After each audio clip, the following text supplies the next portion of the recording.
This is an introduction into TEOMCROTE and Datasensology. TEOMCROTE stands for the end of mankind's current reign over the earth. It's like TEOTWAWKI on steroids. TEOTWAWKI, of course, meaning the end of the world as we know it. What's TEOMCROTE? It's the end of civilization, what people call civilization. Frankly, what we have nowadays, even with sophisticated technology, I wouldn't call civilized. So I wouldn't call it a civilization. More like sophisticated barbarism. But anyway, it took thousands of years for us to build up. And it's going to end, again, as it does every so many times, because I'm not talking mass extinctions like happens every couple of millions of years or hundreds of thousands of years. Just every couple of thousand years there's a significant disaster, not an extinction, but it means the end of the global society, because we are the only species that develops technology. And because of that, when the technology gets destroyed, it's devastating for mankind. Other species, yes, they're hurt. Just view cheetahs. All cheetahs come from one male and female somewhere in the past. Apparently all cheetahs were destroyed except for one male and one female. And there are other examples like this. But the point is, species get devastated, yes. But they come back because for them it's not such a big deal. They go through droughts and all this kind of stuff all the time. It's natural. And what I'm talking about is natural as well. There are natural cycles that are cosmological, that take thousands, millions of years to take their course. And for people who only live to be 70, 80, 90, whatever years old, that's beyond our comprehension. Mainly we can philosophize about it, but it's not real, it's not tangible, so we tend not to think about it. There are other reasons why we tend not to think about it that I'll be getting into. This is what I'm talking about. TEOMCROTE, the end of mankind's current reign over the earth. It's about to end again. Now, that sounds ridiculous. You know what's ridiculous? To believe, because it's about belief, to believe that mankind just popped into existence like a few thousand years ago. Even if it was 20,000 years. People, intelligent life forms, any life forms for that matter, any species, they do not evolve in the matter of a few thousand years. That's not how it goes. No one who knows anything about genetics is suggesting this. The only reason there's this global, it's like a conspiracy, a global belief that, oh, well, yeah, mankind popped into existence a few thousand years ago, and that's accepted as a matter of course, is Jesus. Because of belief. Has nothing to do with science, has nothing to do with intelligence. I can explain where it comes from, and I am going to. But for starters, if you can accept that it's a ridiculous idea to accept that, mankind just evolved from stupid animal, no more than a chimpanzee, to what we are today, and that just happened in a few thousand years, if you're willing to accept that, that's too crazy for words, to be honest. That's a belief system. And, your belief systems are your fucking business. But I would not, bet my life on it. So, if mankind did not pop up on the planet a few thousand years ago, then what the hell happened to our ancestors? Where are the constructs our ancestors made like 50,000 years ago? There are none. Given there are like 3,300 pyramid-like constructs all over the planet, actually in a kind of ley line grid all over the planet, They're to be found, and they're very old, like Pumapunku. It's like 15,000 years old, maybe even older. So what the fuck? Because we can't even create Pumapunku-like rocks today if we fucking wanted to. If we were to throw billions of dollars at it, we're not able. We don't have that kind of technology. So those are, you know, proof, physical, archaeological proof that there were global civilizations before. But you don't need that kind of proof. You don't need that kind of data, and you don't even need the logic to use that data intelligently. All you need is common sense. This is the difference between intelligence and intellect. Intelligence implies including common sense. Because you can have all the data and logic in the world at your fingertips. If you don't have common sense to keep you in check and to guide you in applying your data and logic, then there is no intelligence to be found. And the intelligent view of mankind and mankind's history is that there have been previous global civilizations or societies, and they're gone. There's basically nothing left of these people. Where is their technology? Where is their knowledge? It disappeared. Now, this means you've no reason to feel comfortable like, oh, well, we started developing this civilization of ours a few thousand years ago, and man, it's going fast now, and look at us with our laptops and our internet, blah, blah, blah. And we're just going to keep on going, you know, why not? Okay, so a rhetorical question is only rhetorical if you don't answer it. I am answering this question, why not? Because there's all kinds of data and logic that suggests that there are global catastrophes taking place on this planet. Particularly every like 13,000 years. It's like 11,500 to 13,000, depends on how you reckon time. And like 3 times in between, like every 4,300 years, there's a badass catastrophe taking place cyclically. It's cosmological and it's cyclical.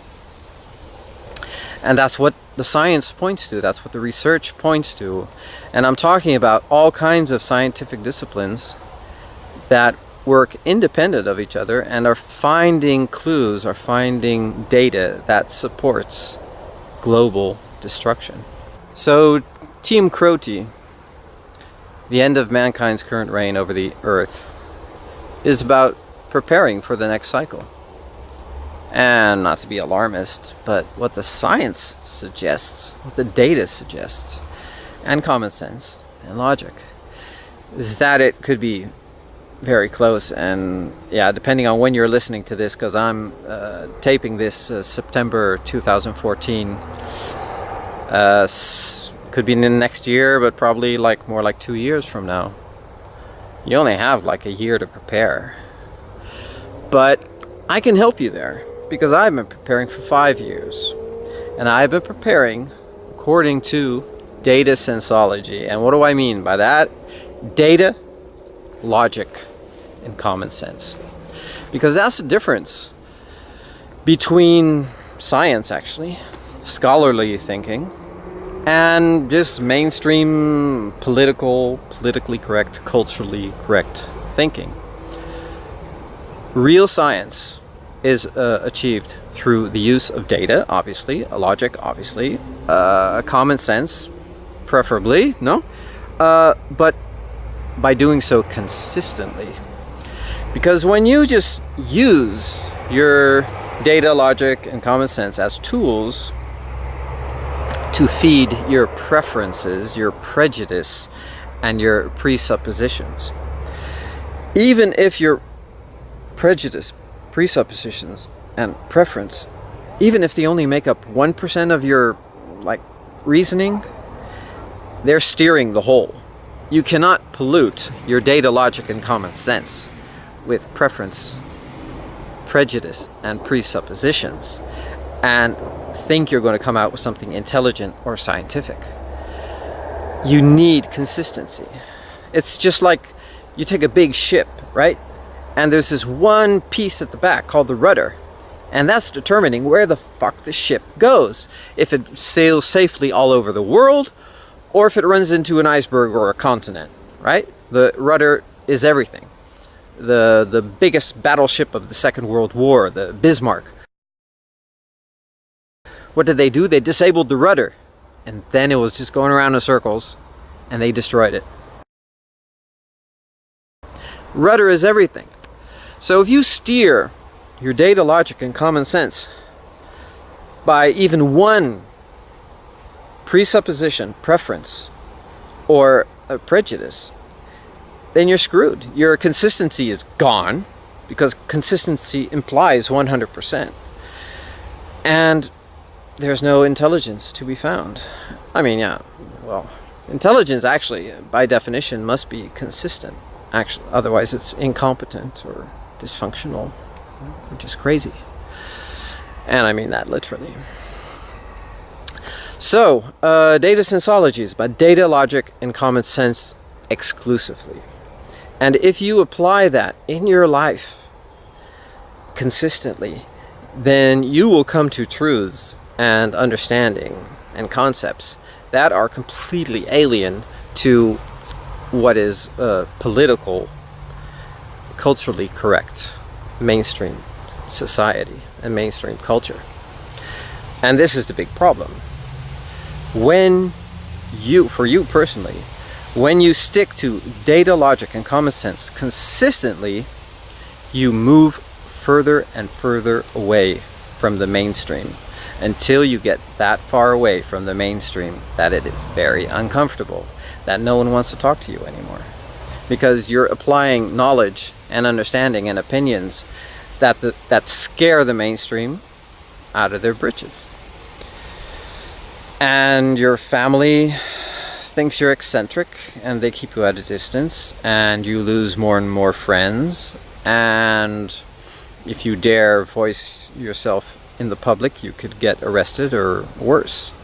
So I don't mean to be cynical or alarmist or anything, but this is what happens when you stick to the facts, things that can really be, should be called facts.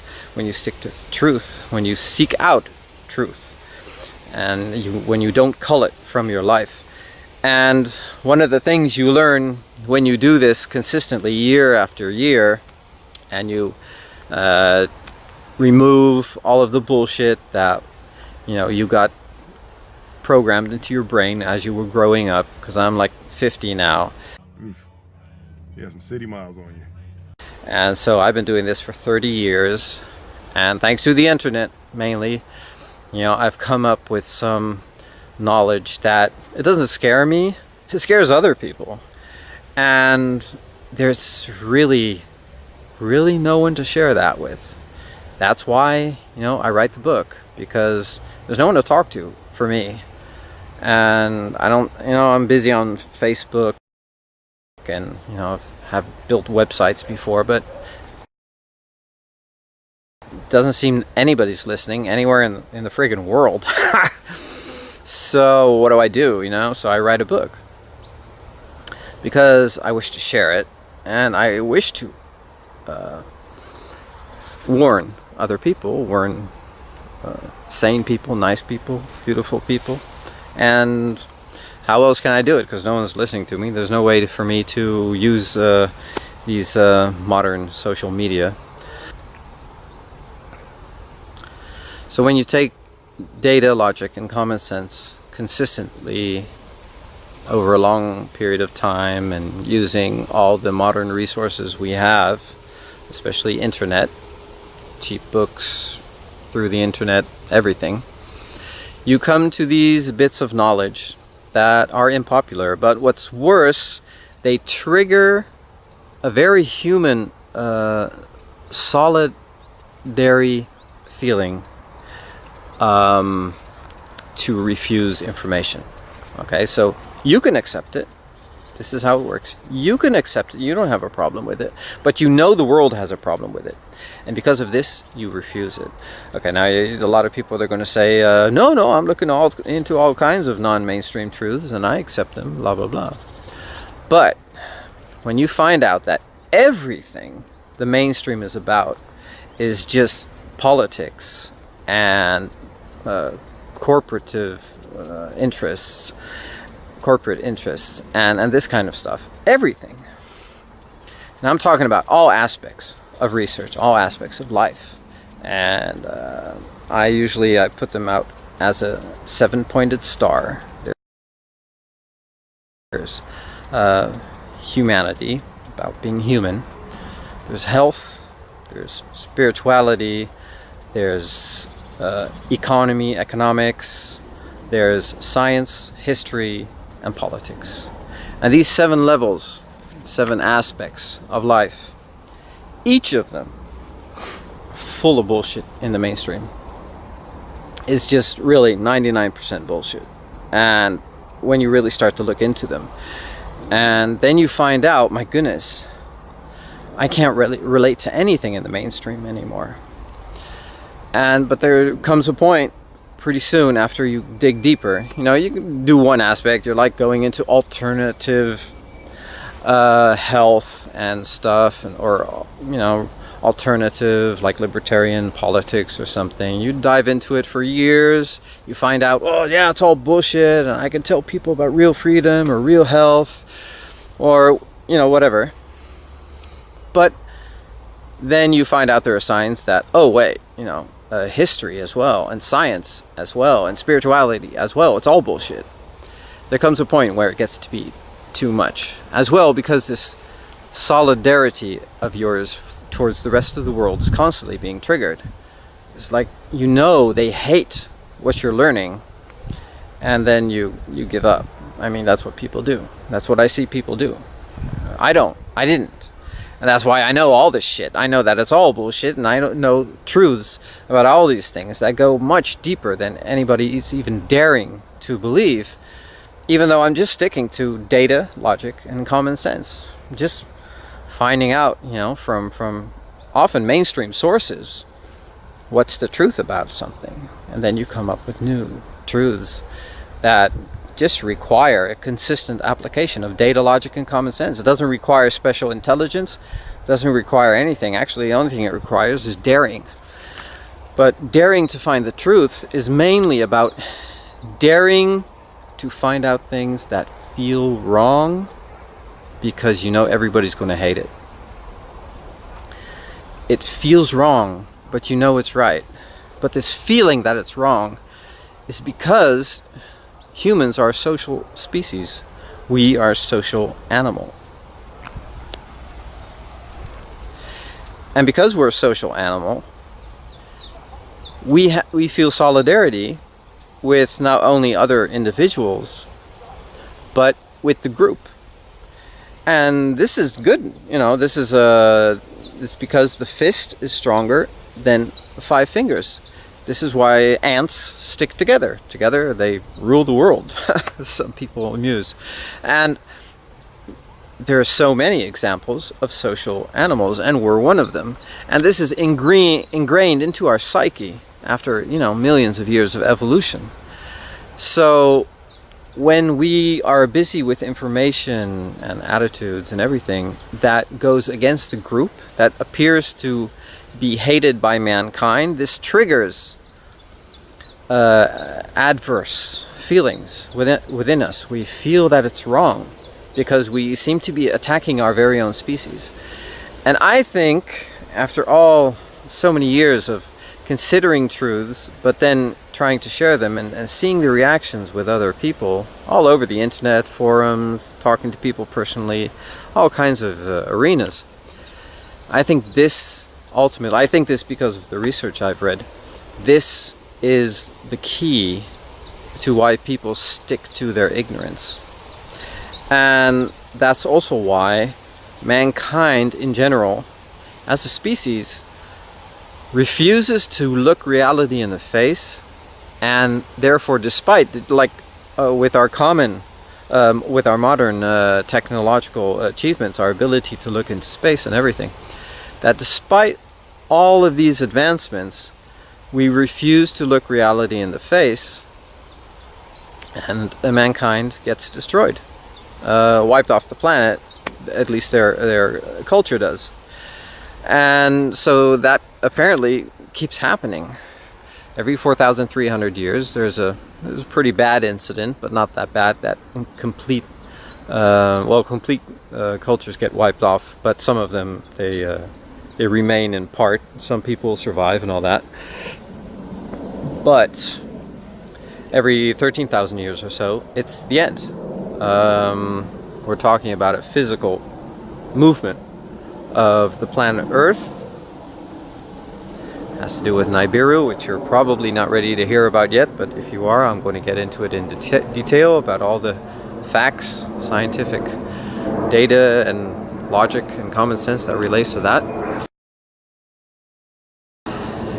And when the planet gets physically jolted, even a tiny bit, let alone that it actually gets pulled way off of it, off center, that means that the earth, the water, and the air, they move very differently. The earth can go like this, but then the water is going to have a problem catching up, or the water is going to keep moving and wash over the shores. And when you're talking about whole oceans, you're talking about all of the coastlines on the planet being inundated by hundreds of meters of water. And that's enough to wipe out civilization almost. But that's followed by the air. Because the air seems so innocent, but you know, there's like kilometers and kilometers of air above us, racing along with, in sync with the planet at 1,000 kilometers an hour. 1,000 kilometers an hour. That's very fast. You know, like that's like 600-700 miles an hour. And the strongest winds inside of a tornado, you're talking 250.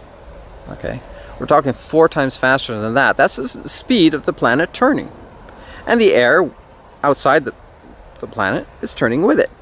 And when they're turning together, that's perfect. But if the planet moves, the matter of the planet moves off kilter to any degree, this air becomes the greatest disaster aspect, even worse than water, because then you're talking winds that go at their maximum speed, and it might not be 1,000 kilometers an hour that they suddenly go in a different direction, but we're talking many times the speed of the inside of the biggest tornado, and you know how destructive those are. So in the end, what you're going to see is that not a single tree on the planet is still standing, is left standing. And to trees and to animals, that's not as big a deal as, you know, you might initially think, because the seeds are everywhere, and the animals, they're hiding underground, or maybe some places they don't get hit as hard because there are hollows or caves or what have you. And it only takes one, like I just said, sometimes there's just one male, one female left, like with cheetahs. They come out and they start breeding, and the cycle starts all over again. The knowledge that datasensology offers, by the consistent use of data, logic, and common sense, and keeping that up year after year, it brings you to knowledge, understanding, and concepts that are so far out of the mainstream that most people, they have no idea. They hear about all the aspects of life, humanity, health, spirituality, economics, science, history, and politics, and they think they have a good idea, and that's the problem right from the beginning. It's like I saw in this one movie with Jean-Claude Van Damme once. There was this character playing Bruce Lee, and he had this student, and he said he showed him this glass full of water, and he throws it empty. He says, if your glass is full, how can I fill it? And if you have these preconceptions about, oh yeah, I know about health, yeah, I know about history, yeah, then when new concept comes in to replace that, not on top of that, but to replace that, you know, you're hitting a barrier right there. And so that makes it difficult for people. So that makes it people to do research in itself. And I've never had that problem, and there are reasons for that. And I've been studying answers to stuff. You know, I don't care about being a conspiracy theorist, but I also don't care if I am, you know, if people call me that. Every third time this cycle of 4,300 years comes by again, which it's actually not 4,300, it's 4,296, and that's why I say 4,300. And when you take that 3 times, it's 12,888 years, so almost 13,000 years. This is a galactic cycle that I'll be getting into in detail. And every time that happens, so, you know, everything gets destroyed. And why? It's because, you know, we're so complacent. We don't know anything about anything. And I'm not trying to be cynical or, you know, aggressive here, but it's like, I've looked into these things. I know how to make cement. I know how to make glass. All these things, they're actually not that difficult. But I had to research it for hours before I really found out. And because it's not commonly shared, it's amazing the kind of people share through internet and then try to find out how to make cement, and then it's like, oh yeah, you buy a bag of cement, it's made in a factory. Yeah, but you know, how do they make it at the factory? And it turns out then you have to really dig until you find that answer. Then you find the answer, it's not that big a deal. It has to be, you know, it has to be understood at some point, like making glass. I mean, it took thousands of years for mankind to figure out, oh, this is how you make glass. But it's actually really easy. But, you know, someone, you know, has to put the pieces together one time, you know, and pass it on to the next. And, you know, concrete, they made it in Roman times, and then actually for 1,500 years, the knowledge of how to make concrete was lost. Even though 3,000 years ago they were making a superior kind of concrete with hemp, curd, and hempcrete, which is different than using the cordage of hemp. But I'll get into these things as well, because a person should know some things about the foundation of the culture he's living in. And if you don't, you have some catching up to do, and I can help you there, because the pieces of these puzzles, I've put them together. And you know, initially when you just hear that, it might frighten you, and you might think, my God, that's too much information, how can I deal with that? Well, I've been dealing with that alone for the last 5-6 years. So first of all, you know, don't get too high on your mighty horse. It can be done. I've done it. I'd like to do even more, and it would be nice to have help. But anyway, it's not that big a deal. And what I spent 5 years putting together, you just have to like accept from me, because I put that all together in one book. You just have to read the goddamn book. You know, you have all these people like Zecharia Sitchin, my goodness, Charles Darwin, people who spent their whole lives on just one topic. They write a book, and then all other people have to do, even though these people, they spent decades with doing their research, all other people have to do is buy the book and read it. And sometimes in one day you can read what someone else spent their whole life putting together. And then, like with Darwinism, you know, could be a useful insight, could be useful information. So why wouldn't you? And in the case of Datasensology and TEOMCROTE, I'm talking about a book that if you manage to save this, and take it with you if you do survive the end of the world as we know it, which I prefer to call TEOMCROTE, the end of mankind's current reign over the earth. And you have this book with you, then you're going to be able to start afresh, but without suffering the ignorance that our forefathers had to, because everything they knew previously was lost. So this is my interest.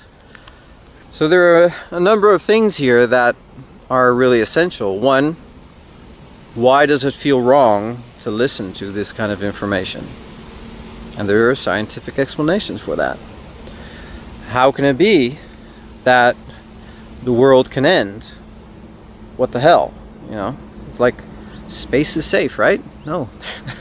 The more you read about space, the more you learn about galactic cycles and all levels, like sun cycles,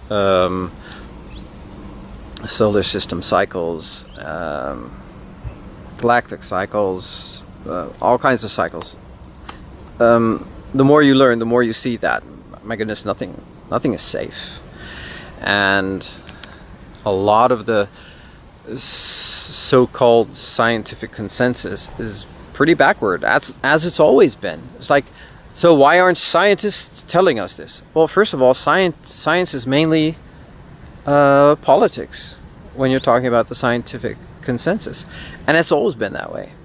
And there are books to read that really make that very clear, that you know, that aren't even conspiracy theory books. They're just historical books that show how science has always been backwards.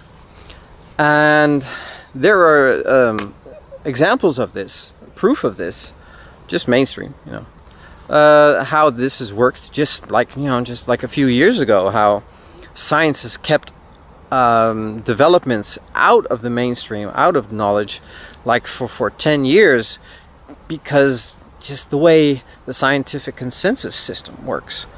And when you think about how people used to sail around the world, and 50% of them would die from things like scurvy, and that went on for 150 years after they'd found the solution. Why? Because scientists, they find stuff, and then it has to go through this political process and cultural process before it's accepted. And with us, in this internet age, in this information age, there's all this information coming at us, and logic, and new ideas. And man, it's going to take a long time for them to pass through this sieve, this political sieve. So if you're waiting for your scientists to get in line, you know, you're going to be behind. You're going to be lagging dangerously behind. And when you're talking about the end of mankind's current reign over the earth, then you're going to be so far behind that you're going to die. You're not going to know what you need to know.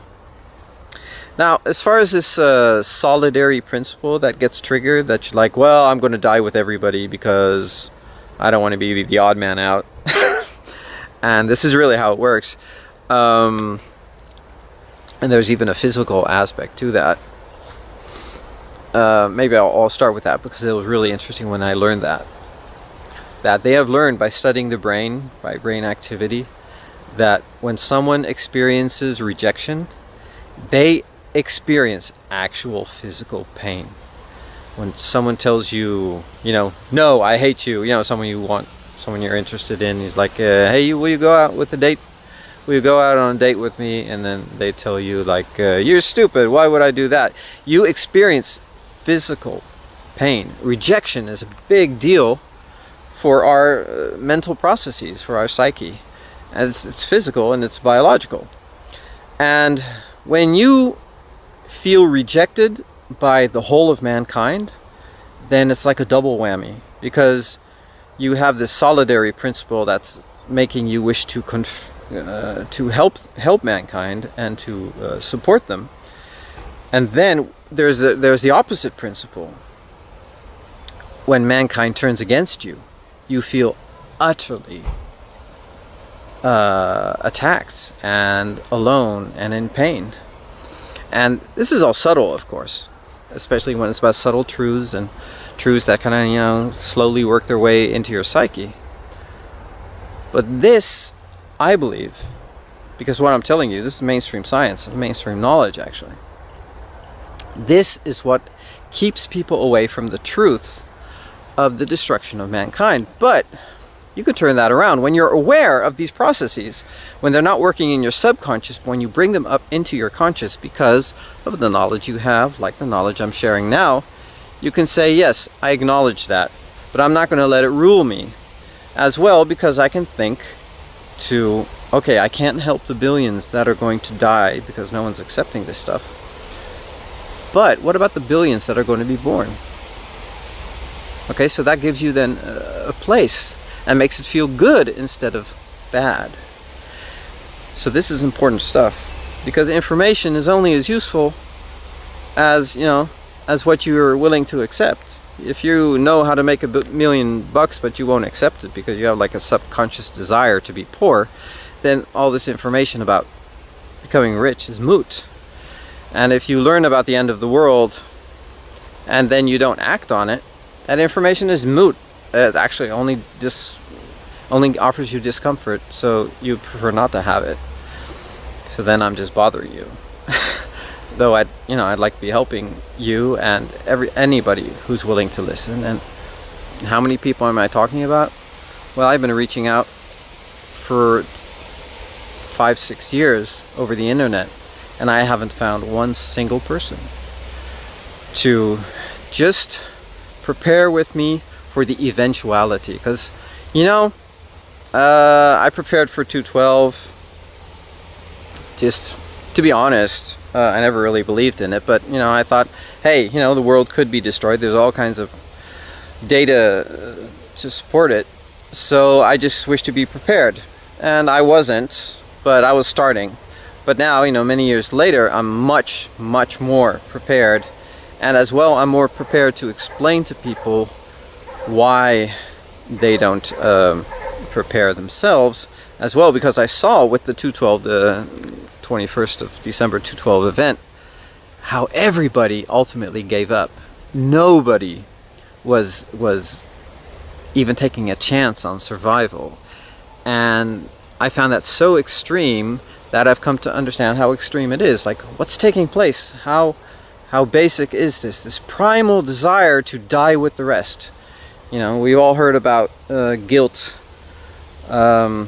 trauma. It's like when a plane crashes and there's only one survivor or so, like this person really has guilt, like, why did I survive, when they should be fucking happy.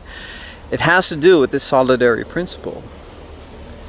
And when you accept knowledge voluntarily, consciously into your life that disassociates you from the people you know and love and care about, this is a challenge, yes.